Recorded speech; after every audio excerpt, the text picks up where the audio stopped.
Want to display the time at a glance on your Mac? In this video, we show you how to add a clock widget to your macOS home screen. Whether you're using the latest macOS version or an older one, we've got you covered.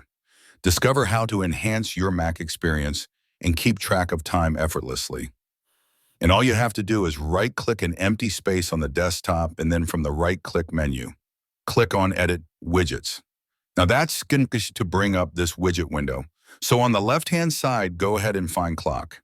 And then you have all these clock options. You have analog clocks, you have these city clock, you have different types and designs of city clocks. So for instance, let's go ahead and add this CT digital clock, or this one, okay? Let me add this one. So I'm just going to click on it, and it's going to get added to my desktop now. I can just click an empty space for that window to disappear. And now I have my widget, which I can drag to any position I want on my desktop. Now, if I want to, I can also right-click and click on Edit Widgets. There's something I need to edit, so I can just click on that, and I can edit whatever it is that I need to edit.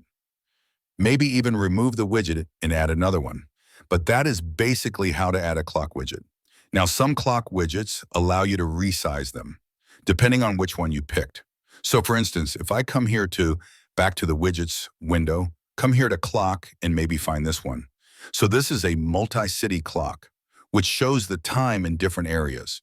Now for this particular one, if I right-click on it, you can see I have the option to make it smaller or the option to make it medium. Some will have the option to make it even larger depending on which widget you pick specifically. Now also, you can choose Edit One Clock so that you can edit the cities of which you want to see the time on your one clock.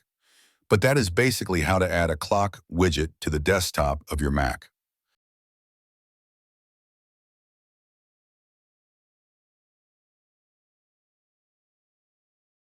Thanks for watching. If you have any comments or questions, feel free to leave them down in the comments section.